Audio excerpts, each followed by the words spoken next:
Welcome back to the channel, guys. So we've got Simon in the gym today. We're going to do a big upper body session from my program. I think this is actually the first time that we've ever done a strength training session together. We prepped for 2 half marathons and a marathon together, but yeah, we're going to get in the gym today, just chat a little bit of shit, talk about running, talk about lifting, talk about our kind of different approaches to training. But yeah, we're going to get stuck in today. Anything to say? No, I was going to say it's weird because I think it's probably the first actual gym session we've ever done together. Literally, that's what I thought this morning, yeah. Run all the time, but no, we're hitting it today. So it's basically just a full upper session. So I think we both actually do just 3 gym sessions a week. So it's quite a long one, but obviously we've got to hit a certain amount of volume over the course of the week. So basically we've got 2 push, 2 pull with a little bit of delt work at the end and a little bit of arm isolation. But we're going to start off just with a little bit of thoracic work to open up the upper back and a glute bridge pull over. Then we're going to get into an incline press. Yep. This is a movement that I like to do probably twice a week. It's basically almost like a weighted, it's like doing a weighted extension of the foam roller. So just going to lengthen the lats a little bit, improve the overhead range, which will help with the press. So basically just going to do 6 short reps, and we're basically in a glute bridge position, but you're going to let the hips drop. So you're going to get more extension in the upper back, and then basically just going to allow the weight to go overhead and pull it back there until you feel a good stretch in the lats. Good range that. Man, I was looking at that and saying, if my shoulder goes there, it's going to I was doing it with Liv the other day and she was like, whoa. Something that, my coach has been doing for me is doing a 2-1 pull to push ratio. So basically doing posture, double the amount of pulling that I do to push, and it's really helped with my posture and my shoulder mobility. Definitely didn't used to be able to do that. Something that I didn't do on the first one was tuck my chin, so I'm basically just kind of look at the ceiling like that. I actually put this in a client's program and he messaged me today being like, I'm not really feeling this in my glutes. I was like, it's because it's called a glute bridge pullover, isn't it? But it's actually for your lats, really. I think way too many people try and overextend through your upper back as well, rather than actually keeping core fairly neutral.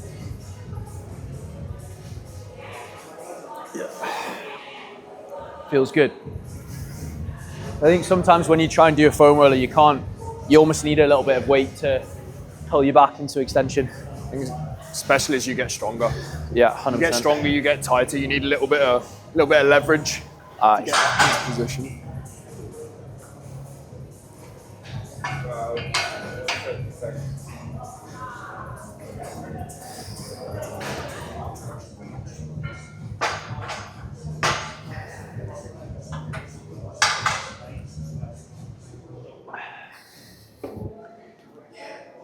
We could probably do a dumbbell press, to be fair. Should we go and grab? It's just easier than a barbell, isn't it? Yeah. It's 3 sets, 6 to 8, so I'll probably do 2 warm-ups. Yeah. And then in. Yeah, something else to say is way too many people have an incline too high. You probably only need 15 to 35 degrees angle to actually get your upper chest. So too many people are literally like way up here, and it's just not needed. It takes all the emphasis off your upper chest and puts it on that front deltoid. Feels weird gymming with you rather than running. Hey, maybe we should train together. Yeah, boy. Come down to Creek. Yeah. You're sorted.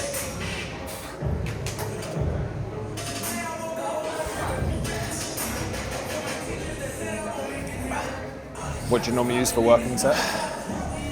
For 6, I'd probably do 40s, but I'm meant to be deloading this week. So I deloaded last night on legs, but obviously we'll push it today, so we'll see. I've just had terrible sleep over the last few days.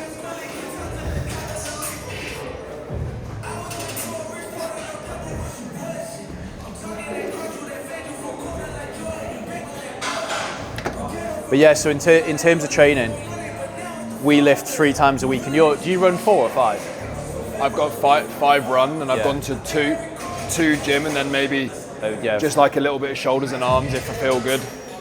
Yeah, so we both did. Well, we actually did a half marathon last year. That was the first one that we prepped for. Then we did a high rocks. Then we did a marathon prep, and then we did a half marathon within the marathon prep. But you were doing like what, 70, 80K a week? Marathon build, we probably peaked out like 80, 85, but I didn't need that much volume, which is a learning curve. Yeah. I think too many people would think they have to do too much to get results. For me, that's probably one of the biggest mistakes I've made. is thinking more is necessarily better. Almost kind of overtraining. Yeah, massively. Maybe. It's not how much you do, it's the right amount at the right time in the right place, and getting the most amount of results you can from that work before you then layer in more.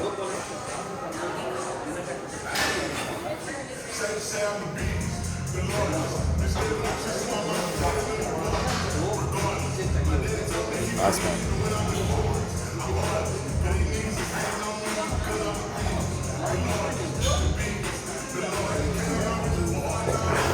How many miles were you doing when we did the first one? You were about 50k for the Burj to Burj? Burj to Burj.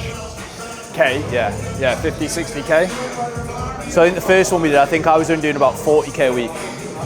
And then when we did the marathon, I've never really consistently run more than 40, I would say. So for the marathon, I knew that I could see a lot of progress by going from 40 up to kind of 55, 60. And obviously the training was more specific as well in terms of the race pace work. So we almost took like two opposite ends of the spectrum approach, where I was almost like minimum effective dose, so I was only running 3 to 4 times a week, but I got good progress, whereas you went all the way. But there's definitely different ways to do it. You've got to try both ways. Yeah. You don't know, you could massively perform well doing higher volume, but it's working for you. If you're progressing, there's no point in don't mess with what's working. Like if we want to now try and go like sub 250, I know I'm going to need to do 70s plus, definitely. Yeah. But I just don't think my body can handle more than 70 consistently, I would say. Just because of like previous injuries and things like that. Big push. Yep, here we go. Up. Get 6.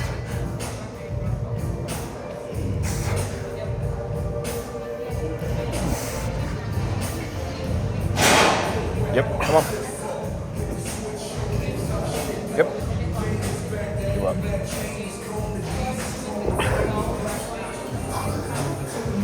So all right. Is that all right? I'll probably do one more set and then drop it down on the third one. We'll see how I've pressed 40s in a while. Yeah. I think last week I got. Yeah, I think it was the same. Yeah. So whenever I diet, the first thing to go for me is pressing strength. Yeah. Legs hang on. Yeah. Pull strength hangs on.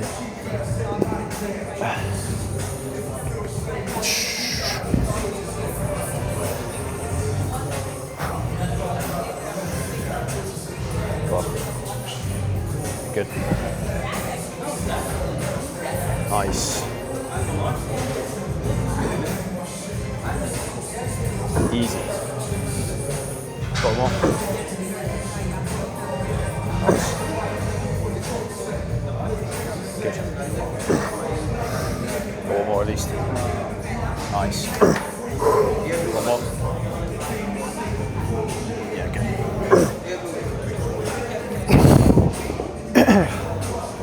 Because this is a new training block for me, and we've just been doing for the last few months two working sets. So I'd be going probably a little bit closer to failure, but because we've got to do 3, trying at least 1 rep in reserve, if not 2. Yeah. So I'll probably go with them for another set and then drop it down on the last one. How many sets per muscle group do you reckon you're doing now? Sets per muscle group per week? Yeah, roughly. Well, pull and back would definitely be mine. I think push I've got probably 9 sets of chest. Not much, to be honest, but I've never done loads really. Probably about 12 sets of back though. Just because of what we said before. That comes back to what we were saying. You see people go and do like 5 sets of incline, 5 sets of flat, 5 sets of flies in one session, and it's. I used to do that. I used to do a split of chest, arms, repeat. Yeah. I didn't know what legs were. International Chest Day on a Monday. Yeah, literally. I just don't think it's necessary. The intensity is far more important than the volume to an extent. So I saw Dorian Yates do a post about it yesterday. He was like, the intensity is literally the most important thing. But I also think lots of people, when they start training, they don't have this skill of intensity. So you almost have to do a little bit more to. You need more volume probably for the less experience that you have, I would say, generally. Let's go. Yep. First one's always hard. It's squirm, isn't it? Yep.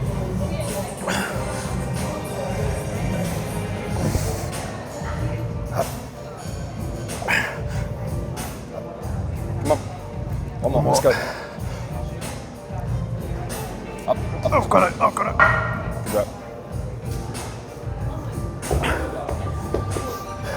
goes back to what we were saying before as well, because we're running 3 or 4 or 5 times a week.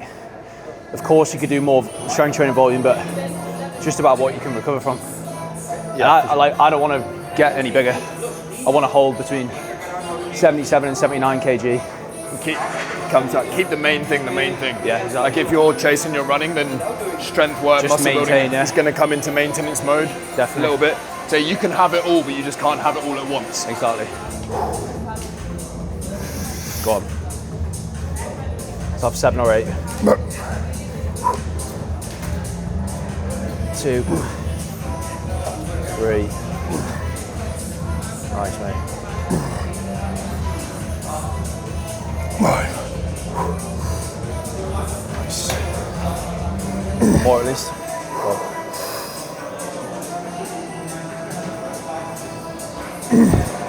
Good. Was that 7? Yeah. Yeah? Yeah, next one, weighted pull-ups, 3 sets, 6 to 8. What are you weighing? You're at 81? Yeah, 81, 82 now. So I'm only like 78, so I've got the advantage there. Just right. dense. Have you got the thing? Yeah, I'll go grab it. I mean, I usually just use a fucking dumbbell. It's way easier though, isn't it? See, I'm heading to Marbella tomorrow for who knows how long with everything going on, but flew back to Dubai 3 days ago on the night flight, which is horrendous. So I got like 3 hours sleep. Then I ran 23k the next day, which probably wasn't a good idea. So I'm feeling a little bit fatigued today, which is why I did like a deload session yesterday, but obviously we're pushing pretty close to failure for this one. But I'm gonna run a recovery week of running this week. I did 53k last week. But realistically with the schedule, we're literally flying all day tomorrow because it's like 15 hours. Because I'm going from Dubai to Casablanca in Morocco, and then Morocco to Marbella. I'm probably just gonna probably do 2 or 3 shorter runs this week, and then we'll start building again next week once we get settled over there. But yeah, should be good. Right. The goods. Give this a go. Set with like a 10 or something? I'll probably just go straight in, to be honest. Straight in? I might do another couple reps.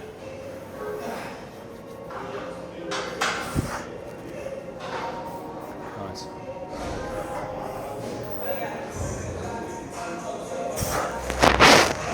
So 24. We're gonna do. Would you put the weight in with the dumbbell? It's easier with dumbbell. Oh, really? What do you want? 20? Yeah, 24. So, let me just show you. Right. To make a short, some people do this. Oh, make a short. Yeah, talk about like most people use a belt like this, Okay. but the weight swings all over the place. So instead, put this through Wow. here. You can do it You first, hook and I'll that copy back. you. Because I made the short and it got like nearly 200k views. And then what do you do with that? And then You just hook hook that. Because then what that does is that goes tight, so it keeps it around And then your you waist. literally just hook it like and then that. you just Fuck, I'm gonna have to squat down here. I can't get that down that low. can pick the dumbbell up, then you bell it. Like that. Yeah. Really? Is that weird? It's like way that? better because then yeah. it like keeps it tight around your waist, and also keeps the dumbbell like closer to your center of gravity as well. Right, we'll see. We'll see how this goes. Let's go then.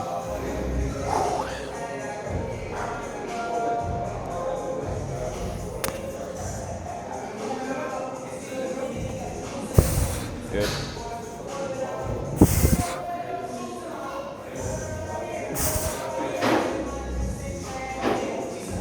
Oh, fuck.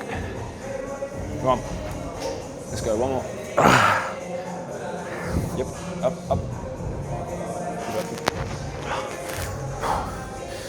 It was alright, to be fair. Yeah. Bit slippy. So many people when they use a lifting belt, they use it long like this. Just hang a dumbbell off, but the issue is it just ends up swinging all over the place. This is one of the biggest hacks, and it's so simple. Instead of doing that, you want to thread this through here, pull it tight, clip it back on. All good? Okay, and then you just have this tight around your waist. You just hook that around there. The dumbbell also stays that little bit closer to you, so it just makes the reps that bit smoother.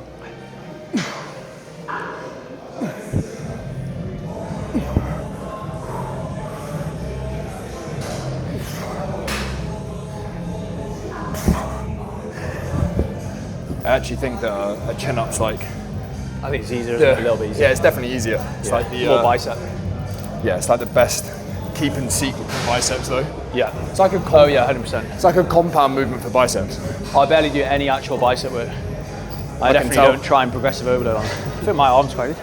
That first one took it out of me. I'm going to try and do 5 or 6 on this, and then probably drop down to 22. But literally all I'm focusing on doing is beating last week. I think last week I dropped down on 2 of the sets, so that's a win. Nice, mate. Let's go.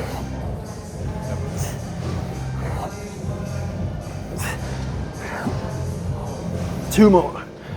Come on. Good. I'm with you. Come on. Slippy. Big pull. Big pull. Yep. Up. Up. Good go. That's good. Here's a one for you. When you do pull-ups, what are you thinking about? Like, where do you pull hands? Do you pull elbows? I don't really think about it. I know. But I feel always telling the client, I would say elbows, yeah.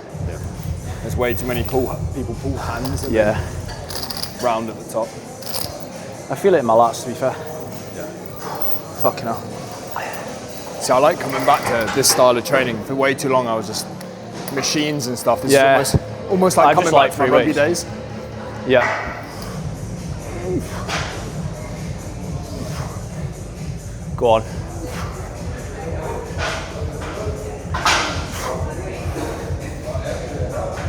One more. Go on. Nice.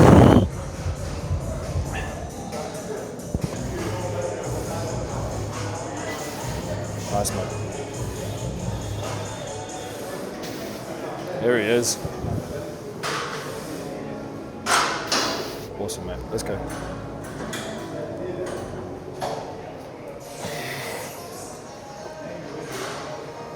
Yep.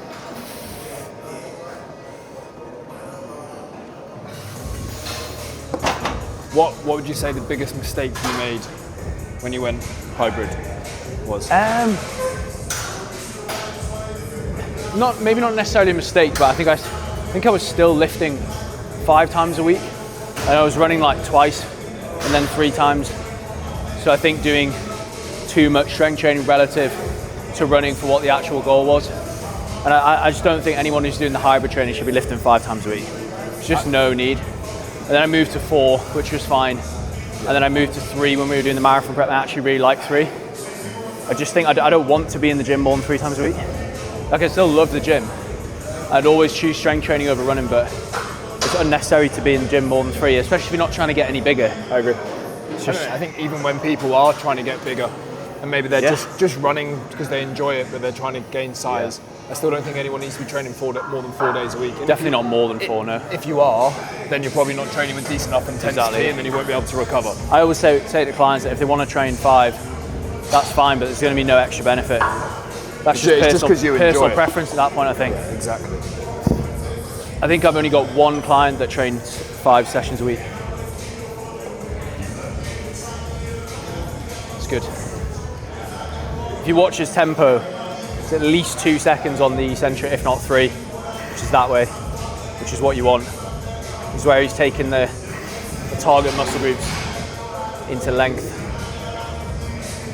And well, we'll get on to coaching and work in a second, but whenever I take a new client online, even if they've been training for like 5, sometimes all the way up to 15 years, as soon as you see a video of them training, the biggest thing that stands out is just the speed at which they're doing the movement. They're doing it way too quickly. So you obviously got to be more explosive on the concentric, otherwise you won't be able to move the weight, but on the eccentric it needs to be controlled. So that's just the key change that we can make straight away, which will lead to a lot of benefit. And the first couple of phases, I think you almost have to over-exaggerate it. Yeah, until they get it. Yeah, you over-exaggerate it. Once you learn to lift with tempo, intent, then you can move it to a degree. Yeah, so I probably don't lift that much heavier than I used to when I was younger, but the form is so much better, and I actually feel the muscle working. Agreed, same. I lift way less. Yeah. Way less.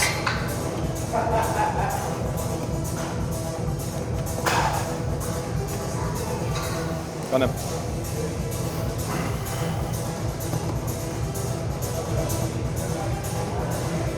Really nice, man.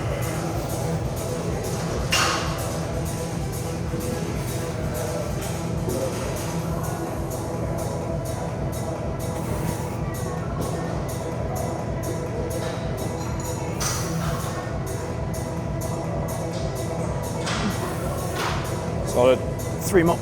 Come on. Oh, you. Nice. Elbows, elbows, elbows. Yep. Solid. Just get some more water. Yeah. I think so many people confuse lifting to get stronger and lifting to maintain or gain muscle. It's wild. And they obviously come together, but it's definitely a balance. Yeah. Like we could have pressed the 44s with shit form. Yeah. Well, you're not going to feel it in the chest. People think progressive overload is just lifting more weight. No. It's the reason more reps, better quality. The reason you lift more weight is to provide a bigger stimulus to the muscle. But if you're now not going as far, it's a small stimulus. There's no point. Yeah. And you only get strong through a short range of motion as well. Correct. And then once you're put into a range of motion that you're not used to, that's when you get injured.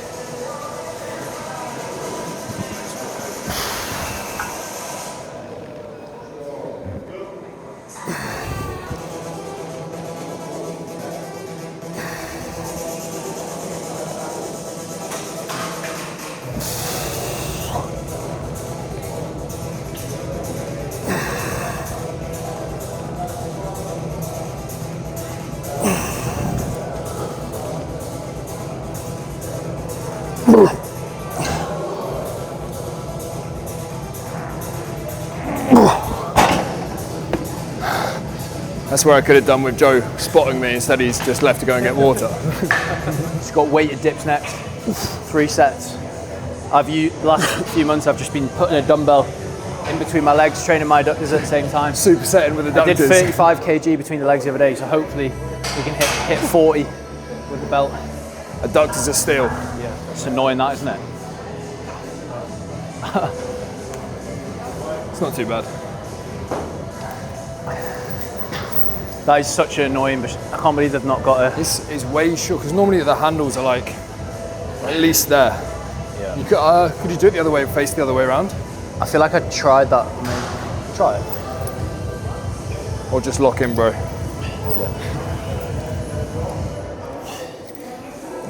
Forces you go slow though, doesn't it? You get This is like number 10. This is like, I remember my first time using a weights belt. Literally. We're doing 40. Try it.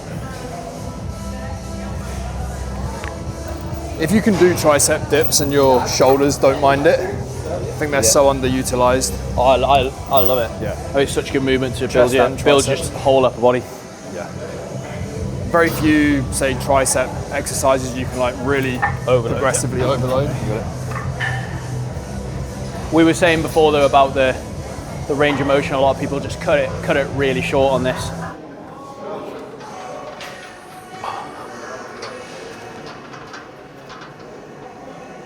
Awesome, man. Yep.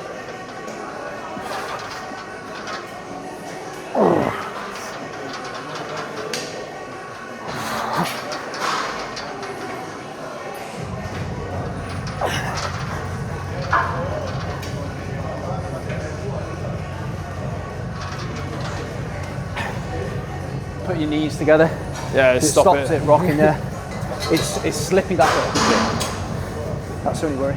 It's almost like everything's so new in here, isn't it? It's like that new greasy feel. So slippy. I don't know if I've got that. It's all right. It's just too slippy. I'll give it a go. Seen that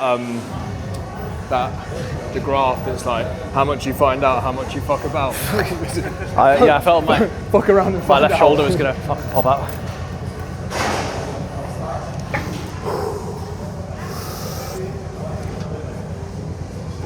Nice.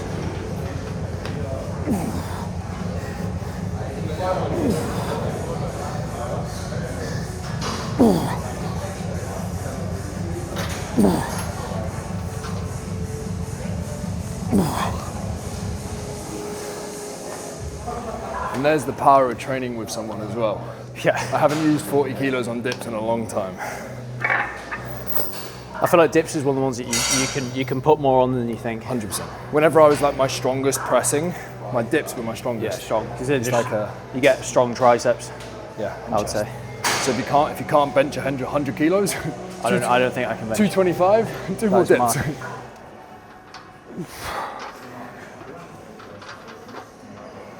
That's better. Nice, bro. Come on. Oh.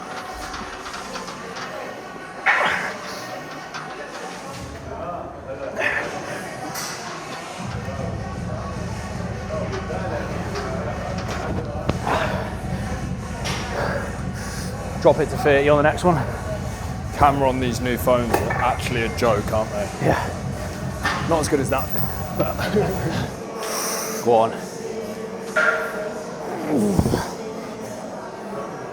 Good.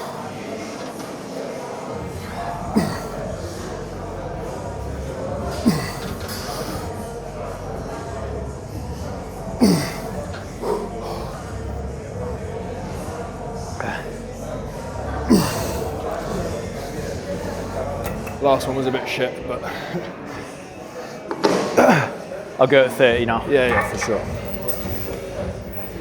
Beat me to that. Nearly just cacked myself taking it off. Yeah. Obviously, we've been talking about like the hybrid style of training. I've been strength training for I think it'll be 15 years. I think Simon's pretty similar because we're a similar age. But if I wanted to put on like another kilo, maybe 2 kg of muscle, I'd have to focus 80% of my effort on strength training. I'd have to eat in a surplus. I'd have to go through multiple cycles of gaining. Yeah. It's just not worth it for me. Like, we can still do 40 kg dips, but we can run marathons and stuff. That's so much more impressive to me than someone who can do a 50 kg dip but can't run a 5k in 25 minutes. Yep. For me personally. No, I completely agree. I think the days of everyone just trying to get as big and as jacked and as wham as possible as sailed. I don't know about you, but I'm just like completely against bulking. I don't think anyone, although I kind of... You don't need to be in as big a surplus as people think. Majority of people, they run a surplus, they gain some muscle, but they just end up fat, and then they end up having to diet, and the little bit of extra muscle that they would have gained in a gaining phase or a bulk, they end up losing through the diet. And they're always, if you look at bodybuilders in a bodybuilding gym here, they're always unhappy with how they look for apart from like 2 weeks of the year, because either pushing food to the point where they feel bloated and uncomfortable and they feel sluggish, or they're dieting down and they've got no energy. Whereas like we, for like let's say 45 weeks of the year, we feel great, with the exception of like a marathon peak week or a photo shoot or something like that. And it's just not worth it. It's just being always ready. You never want to be able to. You never want to go down the beach and not feel comfortable taking the top off, or you never want to be able to. Because what's the point? Not run a 5k. Like, call me selfish, but I want it all. I want to be lean. I want to be muscular. I want to be strong. I want to be fit. And who says you can't? No, you can't.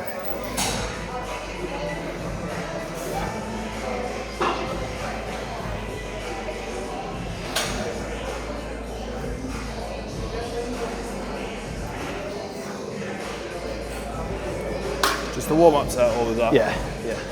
It's like that.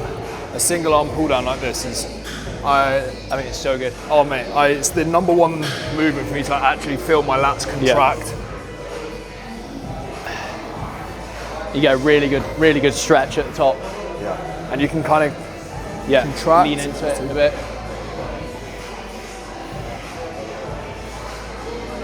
It's actually a really good one for people to do.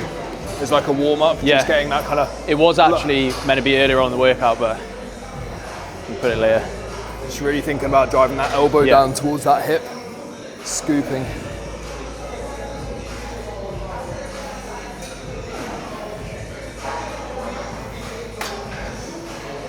Do it on like an incline bench as well. It's nice. Yeah.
Probably heavier than that. Wasn't actually that heavy. Yeah.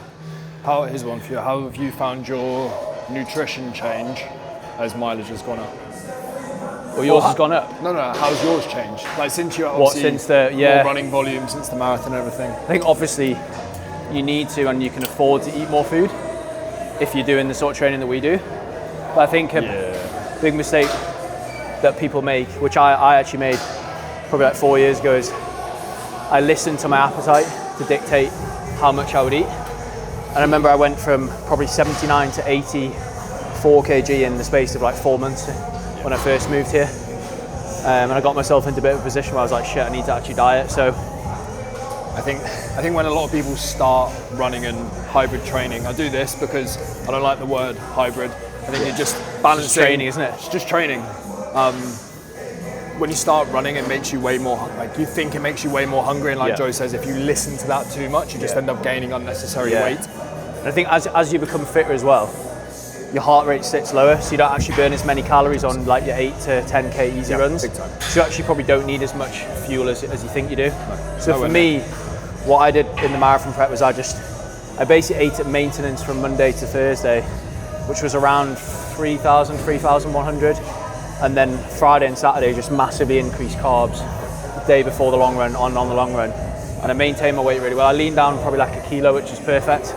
But basically just put the carbs around your bigger training days, basically. I think if you're fueling the running right with the pre-workout carbs day before and intra, that actually offsets a little bit. So people do that, and then they also eat way more outside. That's when they end up in surplus and gaining weight. That's really true, actually, But also, if you fuel it right during, before, and hydrate well after, it actually controls your hunger way better as well. I saw someone say that the other day. That is true.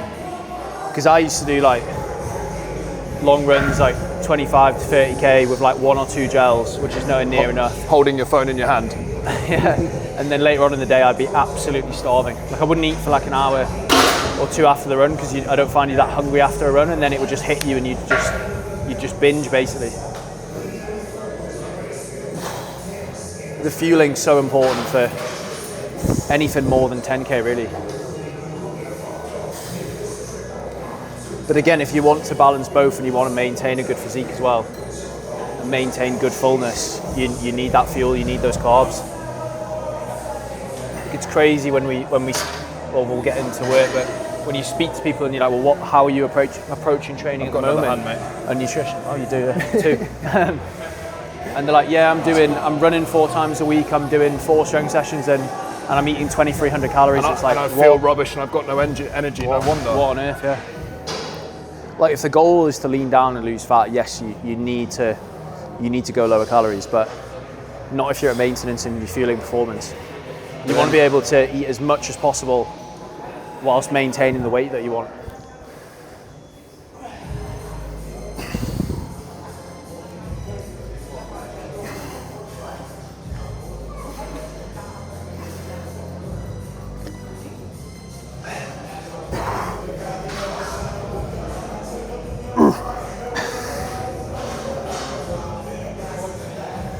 Probably see there, I'm like almost touching my lat. For me, it just helps with mind muscle connection. If I can touch here, I'm like, squeeze that muscle, squeeze that muscle. I speak to clients all the time, always like, put your head in the muscle you're using. You're not just trying to move weight from A to B, we're trying to use a muscle, so use it. Lovely, mate.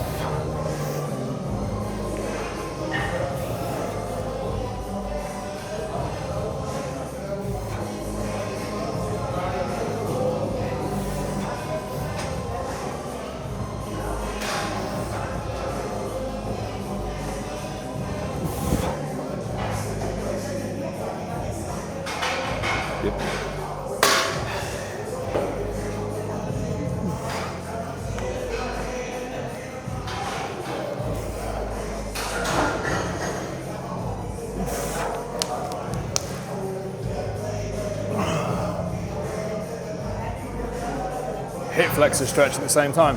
Yeah, squeeze the glute. Get a good hip flexor stretch.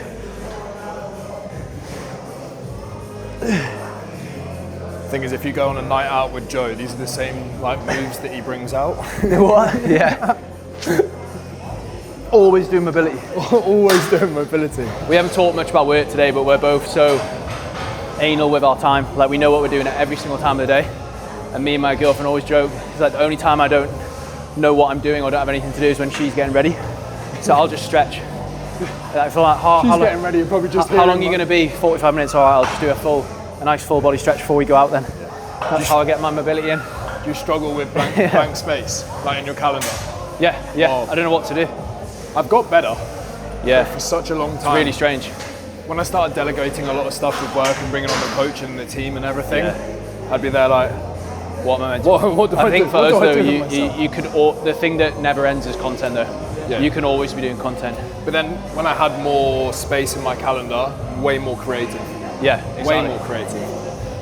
That's something that I was journaling about yesterday. Actually, was creating, as he said, almost white space in the morning to do content, or at least think of content, because that's when I am most creative.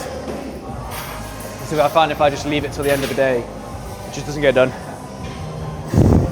So I think if there's something that you not necessarily suck at, but you know that you're not good at doing at certain times in the day, just put it earlier in the day when you have the most bandwidth.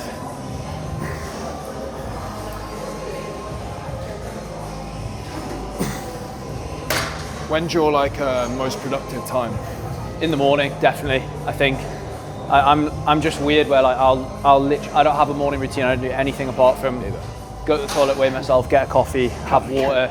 I'll literally sit at my desk. Exactly the same. And then I like to get like two and a half hours done, and then I'll go for a walk and get steps. Whereas my girlfriend likes to do steps and then come back, and like, I just want to get stuck into it. Yeah. I think because we work with a lot of people in America, which is almost the opposite of Dubai time zone. I've got at least 15 messages from America when I wake up, so I want to try and get through them. Yeah. I just find that the further I get through the day, the less capacity I've got. For sure.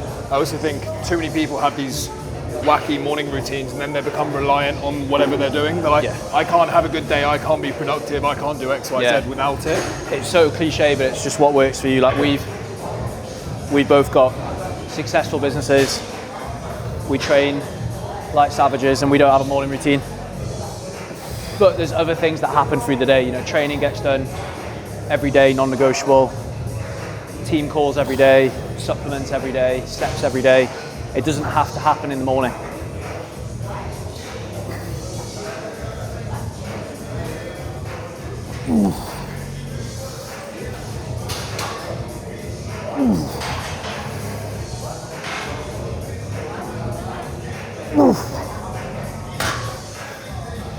Have you got any imbalances from side to side? Oh my God, yeah. Because he played rugby a little bit more seriously than me, but I did play rugby from 6 to 18, and I did my right ACL when I was 14, and I don't think they actually do the operation anymore, but basically the ligament snaps, it dies, it disappears, so they have to replace that ligament. So they actually cut a bit of your hamstring off, and then they put the hamstring through the knee. So basically I've got a big chunk of that hamstring missing in where my hamstring should be. So I always kind of like lean to one side a little bit, and my right hip gets very tight, and that's why, as I was saying before, I don't think I could ever probably run and recover well for more than 70k a week, if that.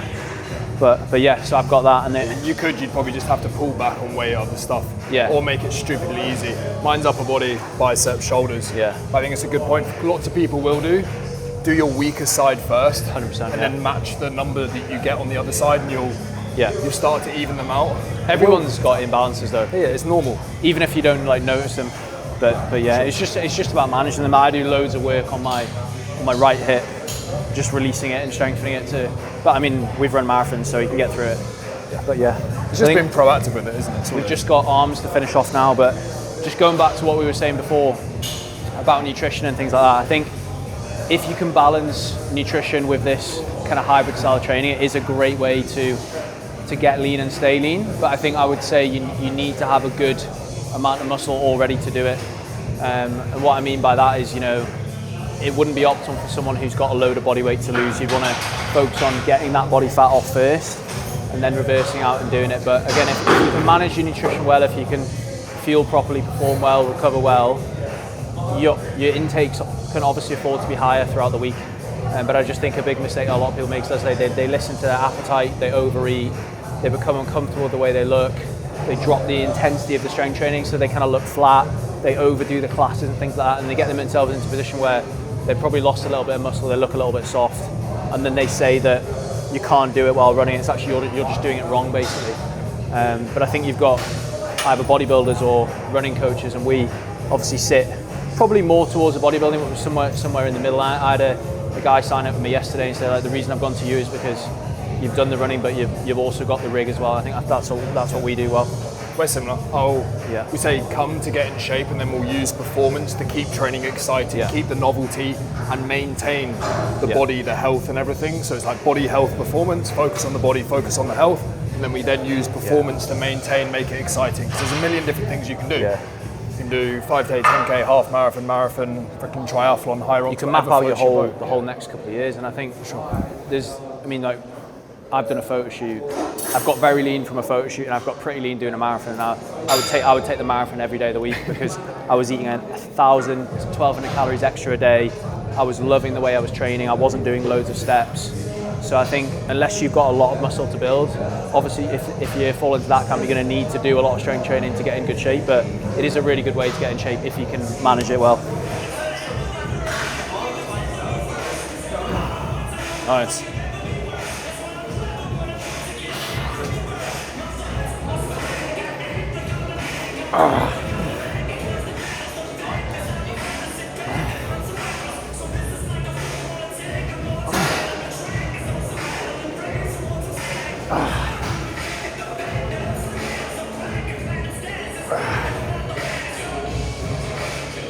Yep. Come on. And again. Yep. Nice, man. It's weird, like how similar our strength and running is. Yeah, I know, it's mad. It's like, well, like nearly rep for rep. Like, yeah, it's crazy. One or two difference and everything. This is the last movement that we're doing. Skull crusher. Obviously, we've hit a lot of the short head of the tricep on the incline press, the dips. So we want to train the long head here.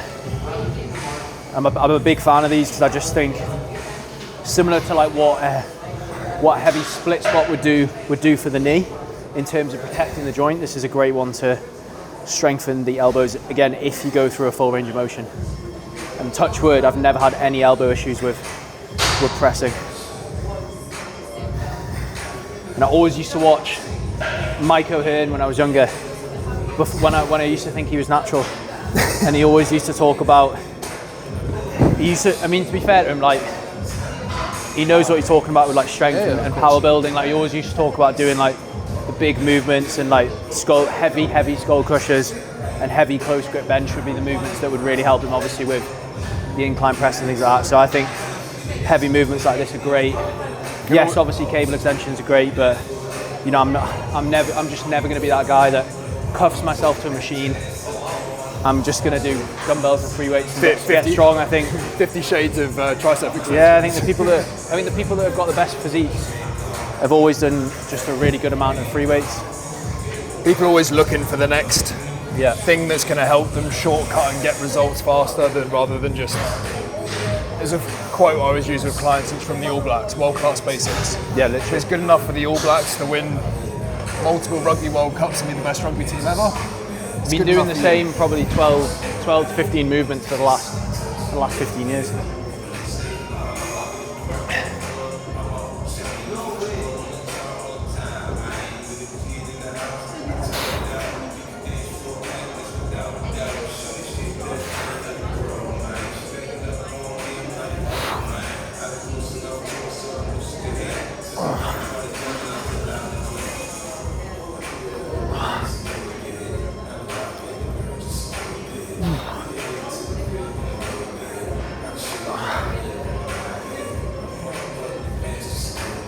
Good, mate. Drop it down the next one. Yeah, I'm gonna go down. I've never done much. I don't think I've ever done any powerlifting actually. Oh mate, literally never. I did Juggernaut. Juggernaut got me freakishly strong, but it's the most. Fucks your body. Oh my god, like the volume on it. So you do like squats. 4 week blocks. It's like 5 sets of 10, 3 sets of 10, 1 set, but the last set of everything is max reps. All out. I'm pretty sure that's when I tore my 5 meniscus. sets of 10. Fuck. I remember doing 5 sets of 10 squat on 100 kilos, and the last set I did 30 reps. I think there's a lot to be said for high volume if you can recover from it. I wasn't balancing everything. Running, I was fully powerlifting then as well, so it was very different. But again, you just don't need it. I got stronger, but at what cost? My meniscus and knee surgery.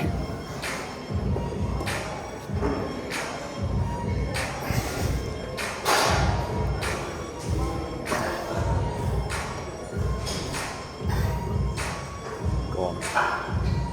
I'm going to drop it down for the last set.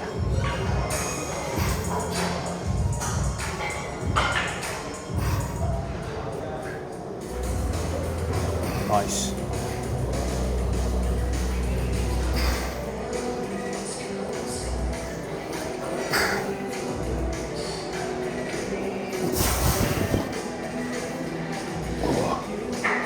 You see me changing that into something called a JM press, where you control it down, you kind of roll and press up. You'll always be stronger on the eccentric or the downward phase of something. And it's just a way to add some extra intensity, get a few extra reps in. Don't do it all the time, right at the end of a workout. Something like this, you can add it in every now and then though. Okay guys, so that is pretty much the full upper body workout wrapped up. As I say, that's one of 3 strength training sessions. We're doing full body later on the week, that obviously combines a bit of everything, but I wanted to put Simon on the spot now, and then he can put me on the spot. It's the 24th of March, 2026 now. Obviously we did the marathon in December. What's the goal? Any goal, strength and performance, let's say over the next 18 months, because I know we've probably got a marathon planned next January, let's say the next 12 months. Short term is going to be sub 17:30 5k, Easy. and as close to sub 36 10k as I can. Yeah. Then we've got sub 80 half marathon, and then the big one is going to be the sub 250 marathon. Yeah. Probably early next year sometime. How are you going to phase that? Because that's something that we see a lot of people make mistakes in terms of like they're training for everything at the same time. So how are you going to do that? So I tested a 5k to see where it's at, and I was like 17:47. So it's not that far off. It's not that far off. So I'm going to build towards half marathon distance, because the bottleneck for me right now is kind of more threshold effort. It's speed endurance. So we'll work on that energy system, then we'll taper back down to build the speed for the 5k, and then it'll be the big build for the marathon. The whole time keeping mileage moderate, just because we know the long-term goal is the marathon. These are just ticking boxes along the way. How about you? Same for me, I think. So that's kind of my weakness as well, is that, well, relative to pace, probably holding that, I would say probably that 340 to 350 per kilometre. I'm pretty good at the fast stuff like the 1k repeats, and we can run for a long time, but that's not really that transferable to a fast marathon. So I think for me, I'm not really going to focus on the short stuff. I'm just going to get my body used to doing more mileage over summer, probably hold between 55 to 65k a week, and then I think for me, landing somewhere between 245 and 250 is the goal for me. I think the long-term goal, no matter how long it takes, whether it's 3 years, is to do a sub 245. I think that's just I don't know why, but that's the number in my head now. I feel like that's seriously impressive. But anything between sub 250 in the next year, I'd be really happy with that. And I think that's doable. You know, we did run Abu Dhabi in the heat. You know, it was our first proper fast marathon prep. I wasn't doing as much mileage as I probably could, so I think there's a lot more room in the tank there, definitely. Abu Dhabi was a really last minute decision as well from us, because the plan was to do Barcelona March time, and then it was like coming back to the graph again. We both just said I just can't, like, if I'm going to do a race, because I don't do races often, I would say to clients, you know, max 3, maybe 4 races a year if you're going to do a shorter one, but every time I do a race, I want to redline it. Like, for sure. I don't get that fulfillment of just taking part. And I think, you know, I'll train for a 245, and if I come in at 250, that's great. I'll always like training a little bit over what we're going for. If we're training for it here, and then we go and try and find somewhere a little bit cooler as well, I think it'll be good. So stick around and find out. We'll document That's the goal. But this is hybrid training from people that have been doing it for 6 years, not just jumped into it in the last year and done a couple of classes. We're not on the clickbait. We've actually done this for a while. But cheers bro. Appreciate it.